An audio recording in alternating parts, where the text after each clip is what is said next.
Hello, I'm Mark Diano. And I'm Desiree Hadley, and welcome to episode 4 of Hold the Line with Mayor Ras J. Baraka. Now, Mayor, today we're talking about the COVID-19 vaccine, violence in Newark, and also kids returning to virtual learning here in Newark, which happened this week. So the first question I have for you is, with the COVID-19 vaccine, the clinical trial is happening here in Newark. What do you say to people who feel like this trial happening here in the city is using our community or members of the community as, experiments? I understand that. I do want to address first this kind of group. They put out a flyer that said the mayor is doing this, and then they went and had a rally at University Hospital. That by itself tells you how convoluted this thing is, because if we were putting it out, they should have been at City Hall, but they know that wasn't true.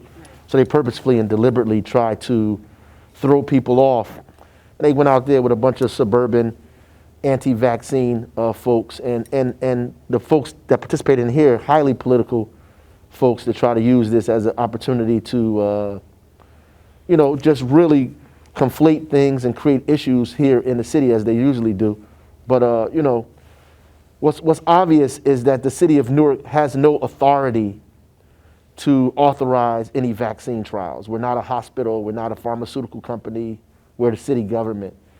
They can partner with the hospital and do voluntary things on their own. We can have a position on it, obviously, and we made our position clear. And people have a right to be afraid, to be fearful, considering the history of things that have been going on with vaccines and other things in this country, and experimental drugs and so forth and so on with black and brown and poor communities. So people have a right to be fearful.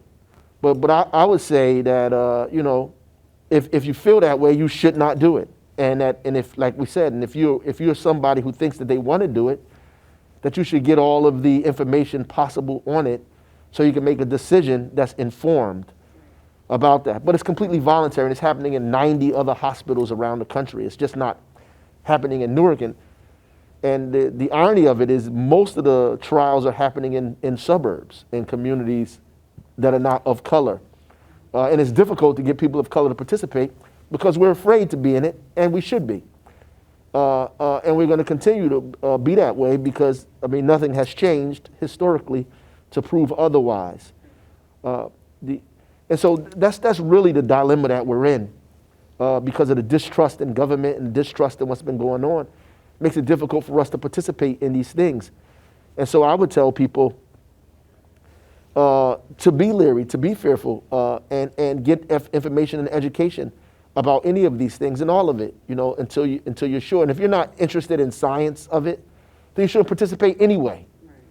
Like, you shouldn't go over there anyway for money or for other reasons. Don't let people cajole you, bribe you into participating in something that you don't feel comfortable about participating in because you need money. You shouldn't do that, right? If you're not interested in the science of it, then you should stay away from it, period. Is that your issue? The issue is really that they're buying participation, and so they reach the most vulnerable people, right?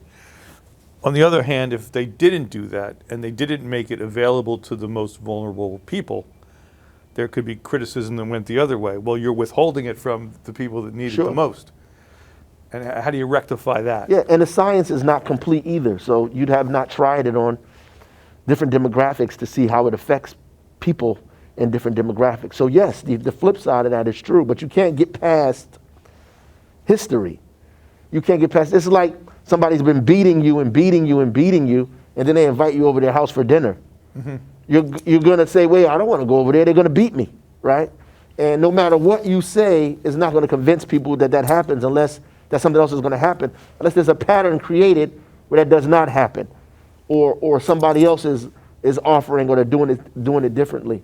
The only point I want to get across is that the city is not responsible for it. The city has nothing to do with it at all.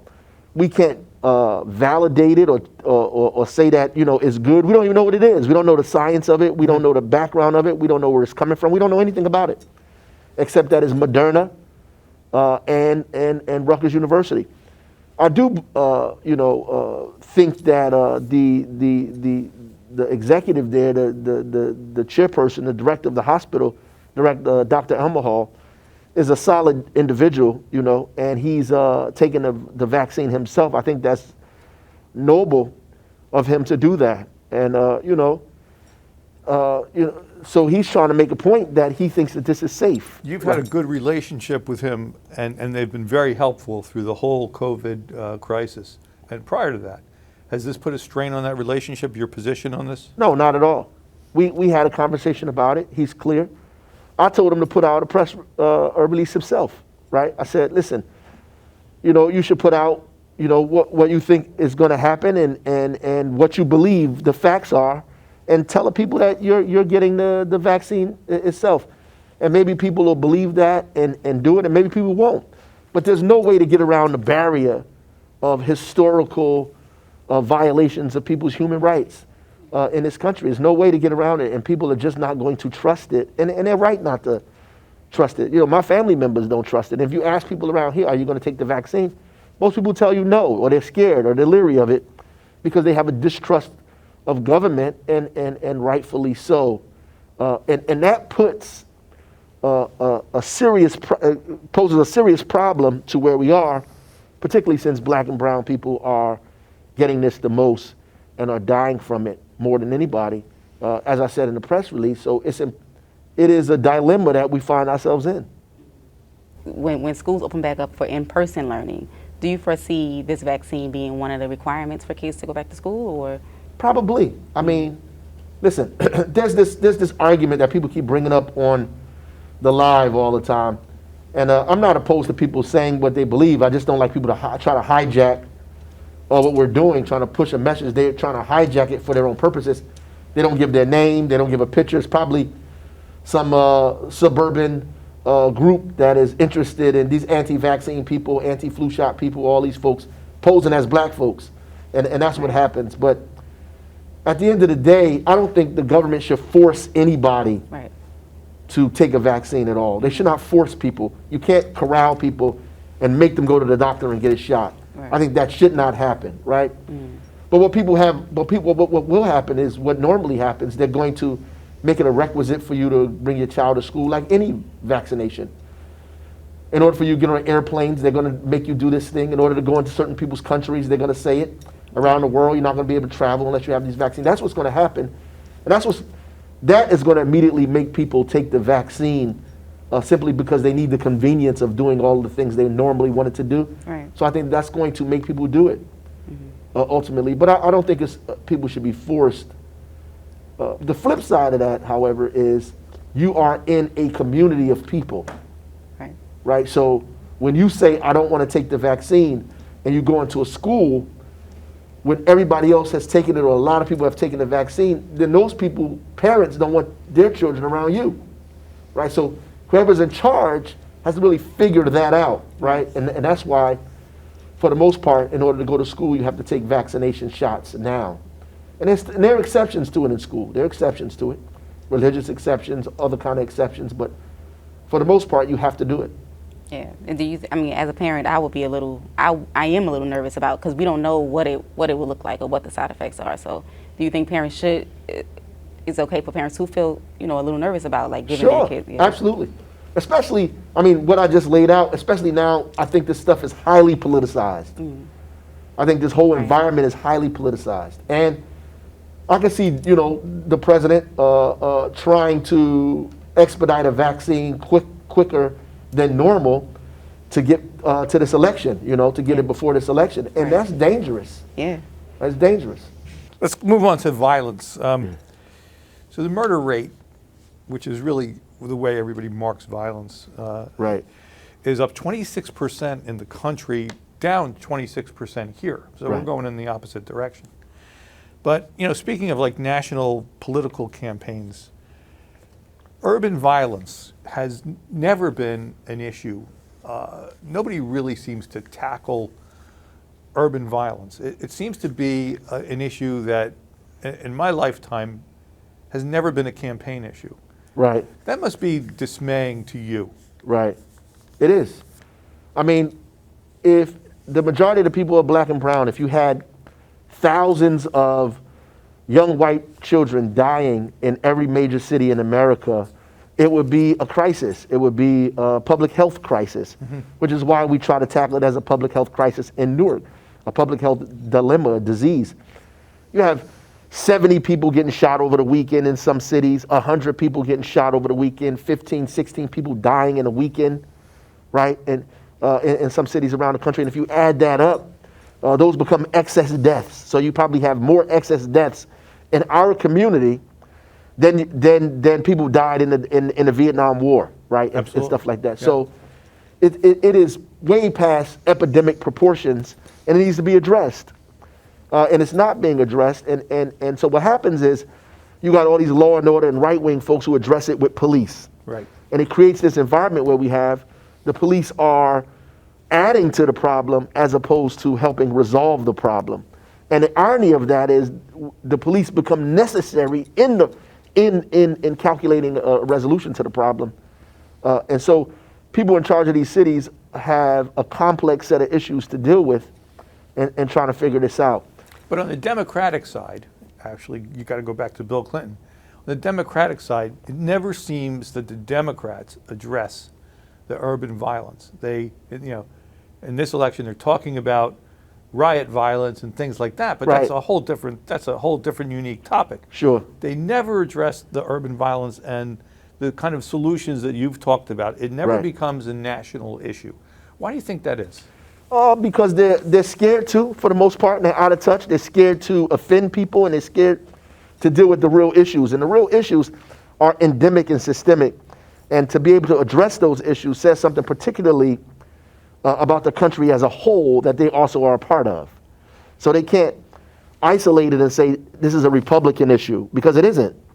It's not a Republican issue. It's an issue of this country.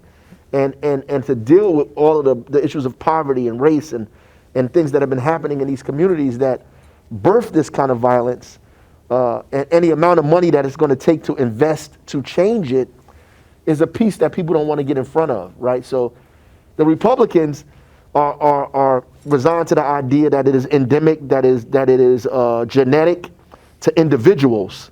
And so the only way you solve that is by beefing up the police, militarizing police, putting more money in police, going in these communities, and with this law and order Richard Nixon approach, which has never worked, and browbeat and beat the hell out of the people in the community, violate their constitutional rights and their civil rights, and somehow that's going to reduce crime, but it has not proven to do that consistently over a period of time. I guess the tough question is, do the Democrats take the black vote for granted, and so therefore they don't look at these issues as having to raise because they're going to get the black vote anyway?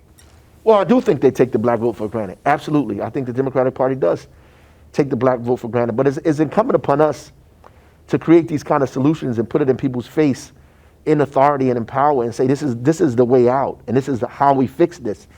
And this is what we need to do to resolve it. So we have to have an agenda and a strategy to push collectively and say, this is what we want to get. The problem is for all of our lives here, for the most part, we've been voting against people and not for people. And so most of our vote presidentially has at least been votes against people. I think President Obama was probably the first person I voted for. Right. Everybody else I voted against. Right. So I wanted to ask you, as New Jersey and Newark continues to open, and we have indoor dining coming into effect, and things are going to start to gradually reopen, people are going to be able to congregate in groups soon. Do you see violence rising in Newark, or do you see, more crime happening in Newark? Do you foresee that happening, or, if so, how do you plan on? I pray not. I think we have a strategy that is proven to work. We have to be consistent with it and realize what it is and begin to funnel money in that direction, which is what we're trying to do. The partnership between the police department and the community control of the police, community involvement in the city and the strategies.